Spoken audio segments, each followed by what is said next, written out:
What is up, you beautiful happy hustlers out there? Cary Jack here, and I am getting married.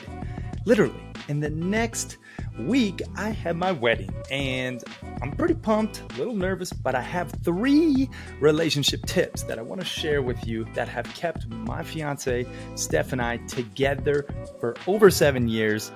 And it's pretty exciting. Yes, I will say relationships are not perfect. They are 2 imperfect beings coming together, 2 different personalities, different, upbringings, and you are meshing your beliefs and your morals and your values together as one. And there's some things that can really help you succeed. I will say I'm not a relationship guru, nor do I claim to be, but I will say some things that have helped me in my relationship, and I want to share with you those 3 things today. I'm going to do a quick recap. So first and foremost, if you want a 10, you got to be a 10. That's number 1. Number 2, minimize the cracks in the trust windshield. And then number 3, speak their love language. And I have a couple honorable mentions, but I want to dive in to each of those different relationship tips right now, because I know they can add value to you and your relationship if you actually implement them. So let's go. Number 1, if you want a 10, you got to be a 10. That is like the best relationship advice I've ever gotten from one of my mentors. And truly, it's pretty simple.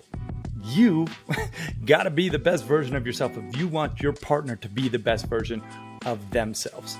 And it's not like, oh, I'll go 50 and hope they go 50. It's like, no, I'm going to go 110. I'm going to give as much as I can. And I am hoping that they will elevate their level because I am becoming the best version of myself, thus provoking them to become the best version of themselves. That means doing the little things. That means being, there for them and showing up and doing what you say you're going to do. These are little things that just are imperative.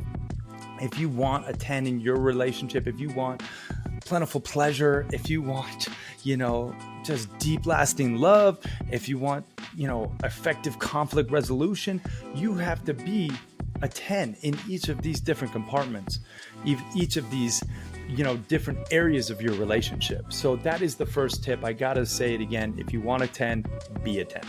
Second tip, minimize the cracks in the trust windshield. I love this analogy because when you have trust in your relationship, you can build a beautiful existence together. But when that trust shatters, good luck repairing it. It's gone. You got to get a new windshield, aka a new relationship oftentimes. So think about when you're driving in your vehicle. If you have a little rock come up and chip a little piece of that windshield, you can still see through it. It's okay. If you have another rock, maybe a little bigger, come up and chip that windshield, well, maybe it splinters, maybe it's okay. Maybe another rock comes and this one's even bigger. Maybe you lied or you did something, like you were unfaithful. That's a huge rock that comes and it'll crack that windshield. And eventually your trust windshield will shatter. And that, my friends, is oftentimes the demise of your relationship because it's very hard to get over that lack of trust, that dishonesty. So the biggest relationship tip is be true to your word, be full of integrity, and don't crack that trust windshield, okay? Keep it as crystal clear as possible, all right? So that's the second relationship tip. The third relationship tip is you got to speak your partner's love language, all right? You got to speak your partner's love language. There's a book called The 5 Love Languages. I'm sure if you have done any research on, relationships, you will see this book. It's a really powerful book. And you have to understand the 5 different love languages and which one your partner is and which one you are. Okay, so I don't know them, all of them probably. I know most of them. I'll look them up real quick. I know there's acts of services, physical touch, words of affirmation, 5 love languages. There we go. There you go. So there's words of affirmations, physical touch, quality time, acts of service, and receiving gifts. Okay. So you have to determine which is your love language and which is your partner's love language. Like for me, I'm physical touch. Most men are physical touch. That's their strongest dominant, love language. When I don't have physical touch, I feel neglect. I feel a lack of love. My partner's, Steph, my fiance, soon to be wifey. Wow, it's weird to say that. Her main love language is quality time, and not like sitting on the couch and like watching TV together. Like that's not quality time. Hers is like going for a walk together without phones or distractions. Like that's quality time. That is making deposits in your love bank. And you have to think about what are your partner's, love languages, or which of the 5 are your partner's love languages, and what are those deposits, those action tasks that you can actually make specifically for your partner to build that love bank. Okay, so really important there. You got to know your partner's love language, and most of the time they have a primary and then there's a secondary. So there's actually a quiz. You can take the quiz online. You go to 5lovelanguages.com. The book is by Gary Chapman. So yeah, really good book there.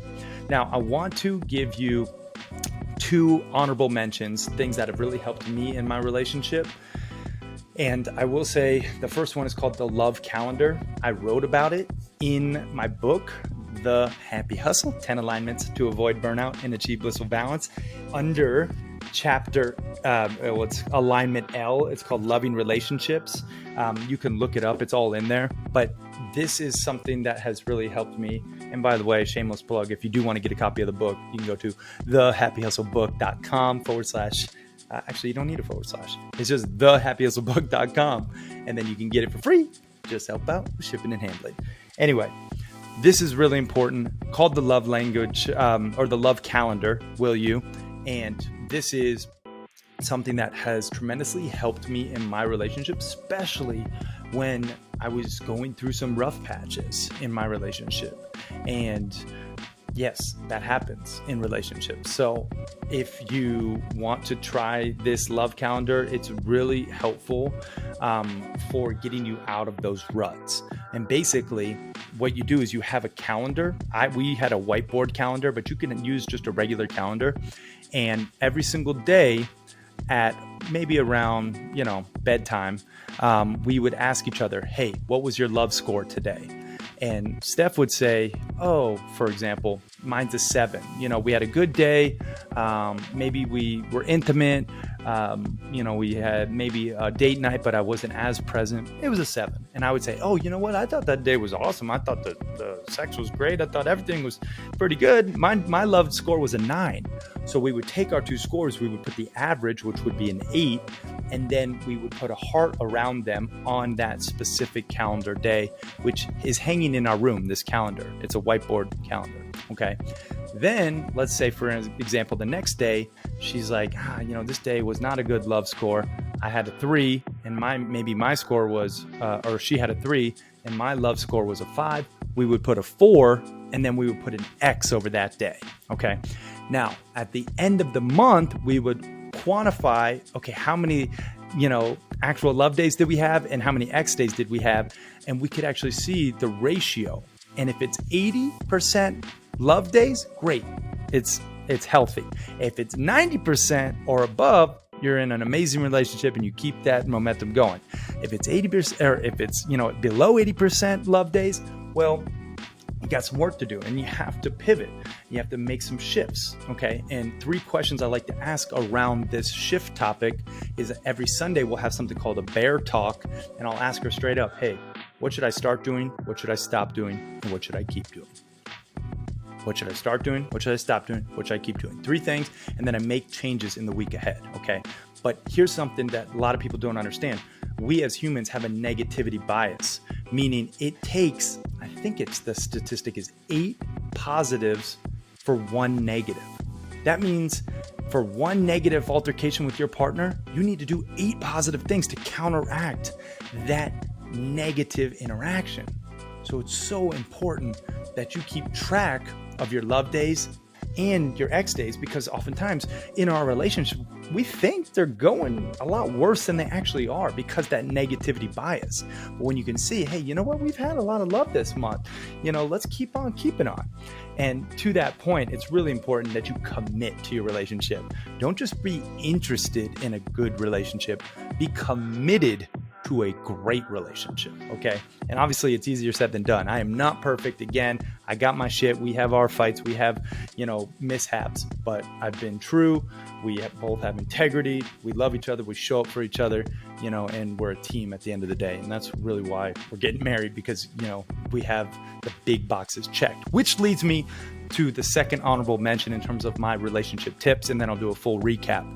But this one is so important. If you are not in your dream relationship right now, like if it's not your dream relationship or you need to find it, do this exercise. It's called the Perfect Partner Page. I would highly recommend even just getting the PDF download copy, because it's in my book in depth. But I talk about the Perfect Partner Page, and it's really asking all of the big questions in terms of what is that perfect partner? Like, who are you searching for? And I gotta say, when I did this before I found Steph, I've just mapped it all out. I was like, this is exactly who I want. And I gotta tell you, the universe helped me manifest that perfect partner. So I'm going to just run through a couple things. And I did do an episode on the Perfect Partner Page. If you type in the Perfect Partner Page on my website or on Google and the Happy Hustle podcast, you can see it. But some of the questions to ask yourself to determine your perfect partner are personality traits, their overall vibe, what type of person they are, their looks, height, weight, body characteristics, eye color, hair color, etc. Style, how do they dress and show up, sense of humor, interest, hobbies, morals, faith, profession, family, kids' preferences, location, political views, conflict resolution, long-term vision and goals, and then anything else you can think of. This is so important. You got to go deep. You got to use detail, and that will help you get crystal clarity on who you're looking to attract. Right? It's like shooting a bow and arrow. If you don't know your target, you're going to miss every time. But a lot of people do that in their love life when they're dating. They don't know who they're really after.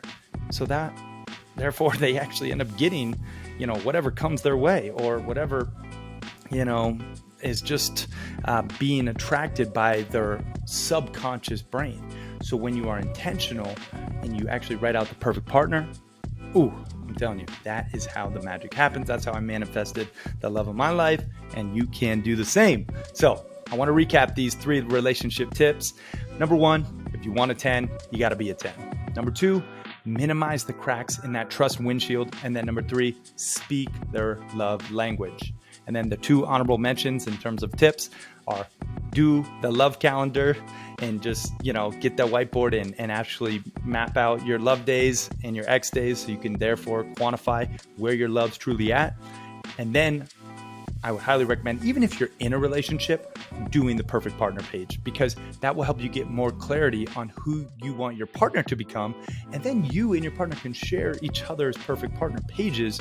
Therefore, you can become the best version of yourself, that number 10. And you can actually start to happy hustle your love life and your business, and ultimately your dream reality. So that is the message for today. I'm excited. I'm getting married very soon. I'll keep you posted how it all goes. I'm coming in hot on a horse to the altar on my dad's ranch. We're doing it on my dad's ranch in Montana. I live in Montana, and I'm part cowboy here, so I'm coming in hot with my boots on and my cowboy hat. I'm coming up to the altar, gonna kiss my lady, throw her on the back of the horse, and we're gonna ride off into the sunset. Hopefully I don't eat shit and my horse doesn't go bucking, but anyway, it should be fun nonetheless. Then we're gonna have a big blowout ranch party and keg beer and mixed drinks, and we got a band and a DJ and a dance floor. And then I'm going to Hawaii for my honeymoon. So I will be in Hawaii for the next week or so, and then I'll be back in the saddle, happy hustling, and I'll be a husband at that point. So I'm excited, and I just wanted to share these relationship tips. Being in a relationship, it's an ebb, it's a flow, it's compromise. There's ups, there's downs. You gotta just be committed. You have to be, very much aligned and make sure that you're picking the right person, because oftentimes your partner really dictates the quality of your life. So you really want to make sure you pick that right person. And I hope that this was helpful. And I hope if you are in a relationship right now, you can implement some of these things, and let me know if you do in the comments. Also, if you would, I would love to see where you're listening to this. I love getting tagged in Instagram stories or Facebook stories, so that way I can see where you guys are listening, and then we share those out. It's pretty cool to get the feedback on, what's impactful and what's helped you, and also, kind of where you're listening to it. That's why we do the show.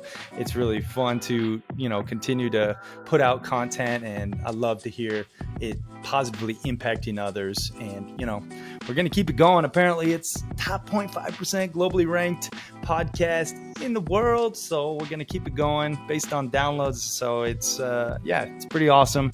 I am all about happy hustling and helping you happy hustle life that you love, full of that passion, that purpose, and that positive impact. So I am going to sign off for now. I'm going to go get ready for my wedding, and I hope you are just crushing the day and start to happy hustle your dream relationship and life. All right, y'all, I'm out. Peace and love.